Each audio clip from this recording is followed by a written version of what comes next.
Halo, kembali lagi di channel saya. Kali ini saya mau menjelaskan tutorial menginstal DS150E OBD2.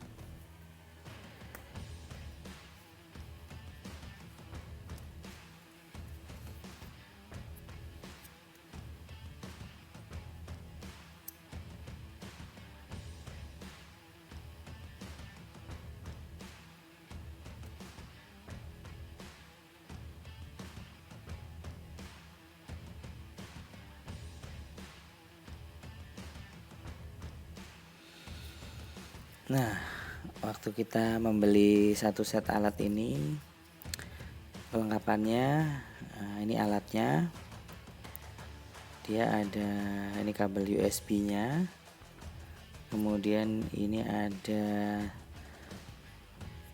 SD card, sama yang di tengah ini untuk record. Nah, kemudian ini kita ada kabel USB. Untuk yang ini masuk ke alat OBD-nya. Yang USB ini masuk ke komputer atau laptop ya. Kita dapat CD yang seri 2016.0. Oke, kita lanjut ke penginstalan ya. Di dalam CD-nya itu ada file-file seperti di gambar. Kita akan menginstal yang Delphi Cars. Kita buka cara installnya. Di sini file yang txt. Nah, kita perhatikan yang di Node. Jika teman-teman sekalian baru pertama kali install nanti file driver USB-nya. Kemudian install juga NetFrame 3.5 atau yang 4.6.1. Install aja, kalaupun udah terpasang atau belum nanti ketahuan. Kemudian nanti kalau udah terinstall kita update firmware-nya, tapi harus colok ke OBD mobil. Oh iya, jangan lupa antivirus dinonaktifkan dan jangan terhubung internet. Oke, yang pertama kali kita lakukan adalah install driver USB-nya dulu untuk memastikan nanti waktu kita connect ke laptop berjalan dengan lancar ya. Kita run aja. Nah, setelah itu kita copy file Delphi Cars ini dari CD atau dari USB ke folder C.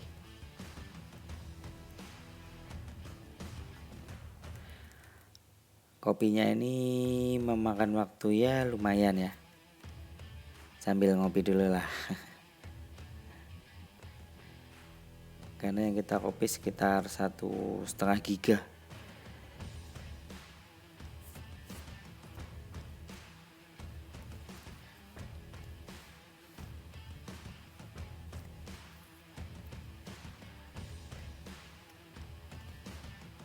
Kita tunggu.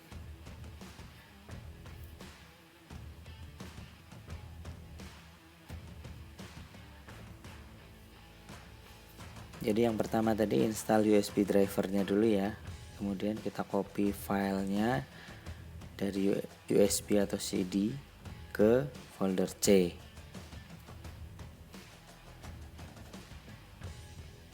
Nah, udah hampir selesai. Oke, sudah ada di folder C ya. Kemudian yang kedua, yang ketiga ya. Yang ketiga, kita run aplikasi main ya. Main. Jangan yang main.exe tapi yang main, yang type-nya application. Itu kita double klik atau klik kanan run as administrator. Dia akan menginstal. Ini saya install ini di Windows 8 ya. Di laptop yang mini, RAM-nya cuma 2, jadi mohon maaf rada lemot ini.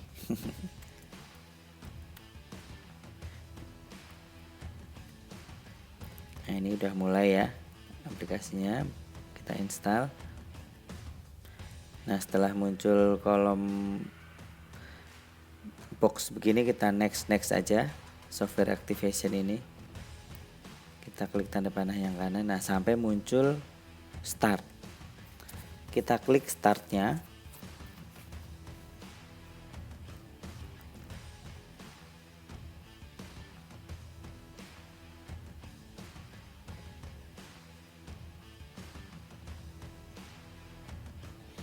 Kemudian kita klik yes.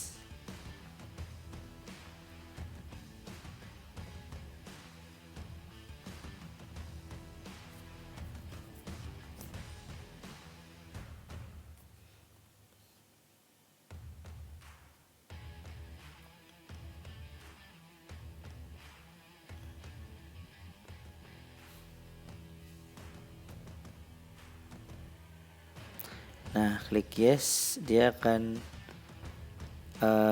meminta file activation itu mau disimpan di mana. Kita simpan ke desktop ya. Kemudian kita oke kan.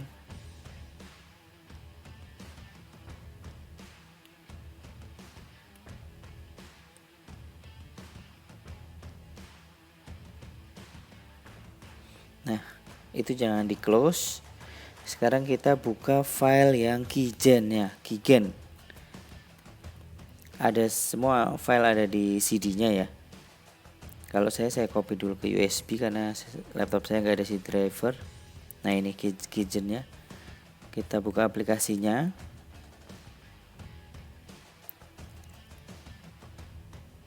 Nah di kolom activation itu kita klik, kita arahkan ke file activation yang tadi kita save di desktop.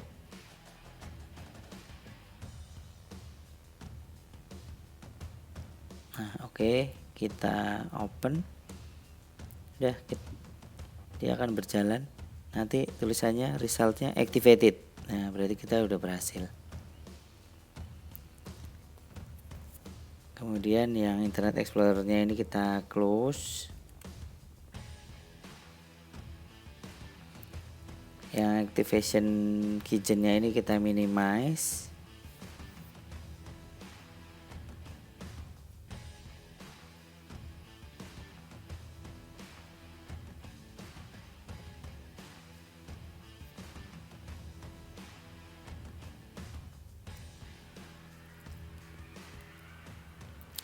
Oke, kita coba klik start activation lagi, tapi sekarang kita klik no.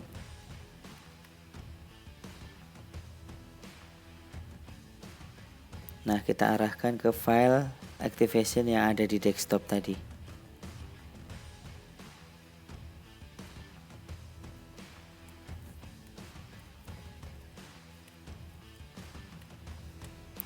Nah, oke. Jangan khawatir kalau ada warning ini ya. Ini nanti teman-teman kalau setelah lihat video ini jangan sampai ke tahap ini, bisa di bypass.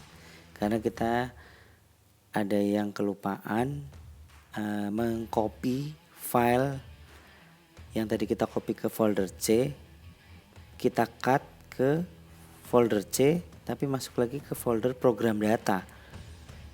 Masuk lagi juga ke folder DLP. Kalau kita lihat nanti di folder program data DLP, datanya itu masih kosong, makanya dia ada warning seperti ini.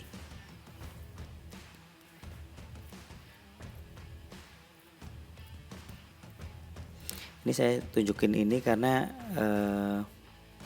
ini benar-benar pertama kali saya install ini. Jadi siapa tahu teman-teman mengalaminya, jadi tidak panik. Ini kita batalkan dulu, kita abort.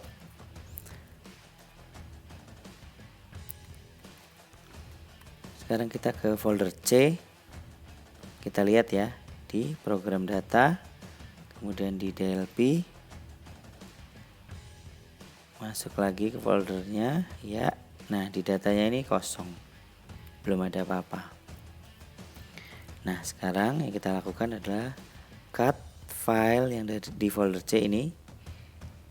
Nah yang DLP itu, kemudian kita paste ke yang tadi program data DLP. Nah, pas di folder ini kita pas di sini. Ini semua kita yes saja karena dia akan nge-replace.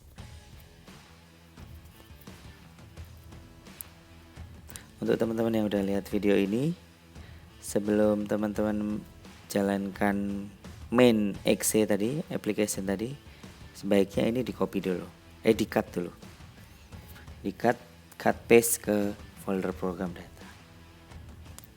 Setelah ini selesai, kita jalankan lagi main exe nya. Ini tadi saya sudah copy ke desktop ya, main exe nya. Kita ulang dari awal ya.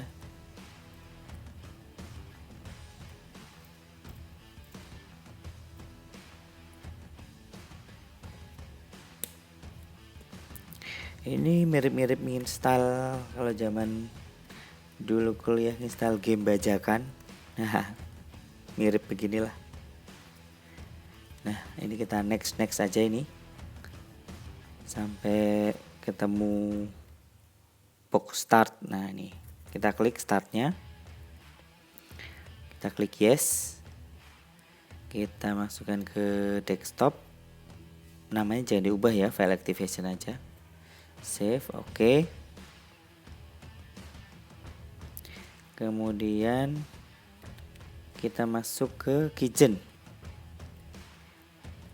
Keygen-nya tadi dengan step yang sama.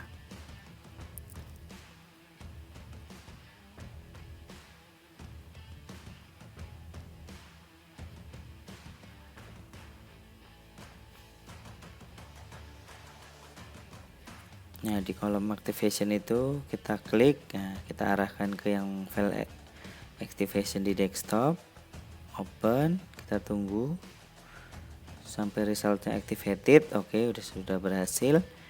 Kita close Internet Explorer-nya. Sekarang kita klik start-nya, tapi kita klik no sekarang. Kita arahkan ke file activation yang di desktop. Nah, dia langsung otomatis loading. Nah, oke, ini udah loading ya.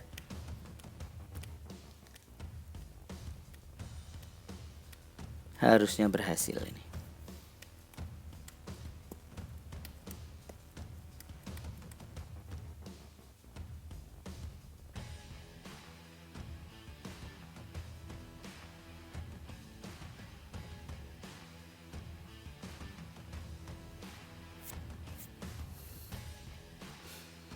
Kita tunggu. Mungkin untuk install DLP DS150E ini bermacam-macam ya, tergantung keygen-nya masing-masing ya. Karena saya cek di berbagai sumber ada cara yang berbeda.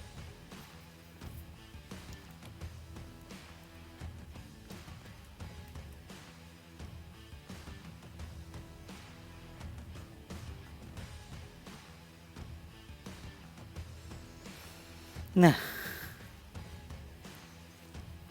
voila.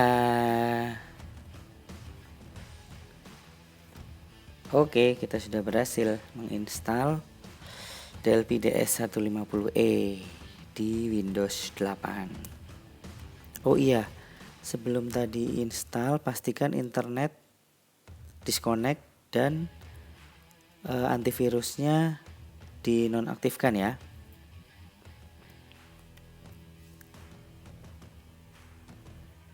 Nih, kita sudah connect. Maksudnya kita sudah berhasil install. Gini tampilannya, teman-teman. Ini saya gunakan untuk scan di Chevrolet Spin 1.5. Nah, kalau di Chevrolet Spin 1.5 di sini tidak ada. Dia sama dengan Aveo 2. Jadi kita pilih yang Aveo 2. Nanti untuk demo menu-menunya Scan-scannya nanti saya videokan di video selanjutnya ya. Ini ada settingan bahasa. Nah, setelah ini terinstall, kita harus ke menu setting, kemudian ke hardware setup. Nah, di sini ada update firmware.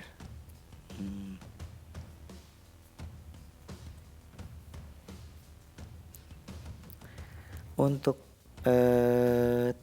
tesnya, portnya bisa diklik tesnya. Nanti dia akan ngetes apakah oke. Nah, kalau udah oke, berarti udah sip. Nah, untuk update firmware kita harus mencolokkan alat OBD ini ke mobil dulu ya. Colokan ke mobil, kemudian colokan ke laptop, connect ke laptop. Karena kita connectnya ke laptop ya untuk setting-setting ini, untuk membuka aplikasi OBD-nya ini.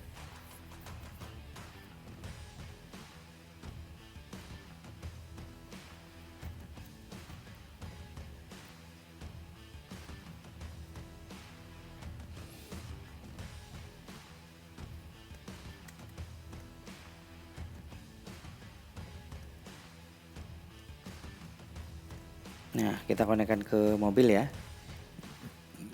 Di ujung soket OBD-nya alat ini tuh ada kayak LED-nya gitu. Jadi memudahkan kita mencolokkan jika posisinya gelap. Nah, setelah komunikasinya established, kita masuk ke tadi setting, kemudian hardware setup. Nah, kita klik update di update firmware.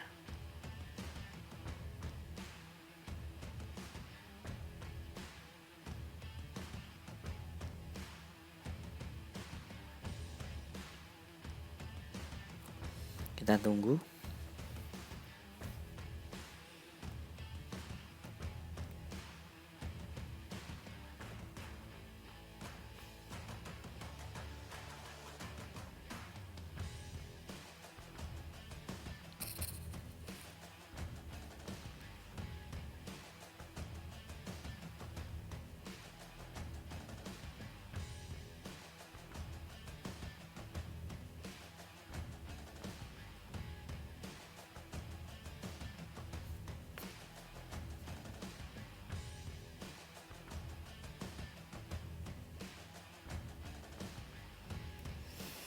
Kita tunggu.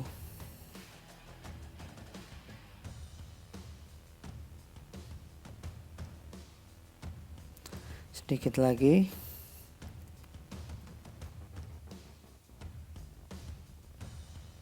Ya, update finish. Sudah berhasil. Nah, kalau udah berhasil, sudah alat ini sudah ready to use.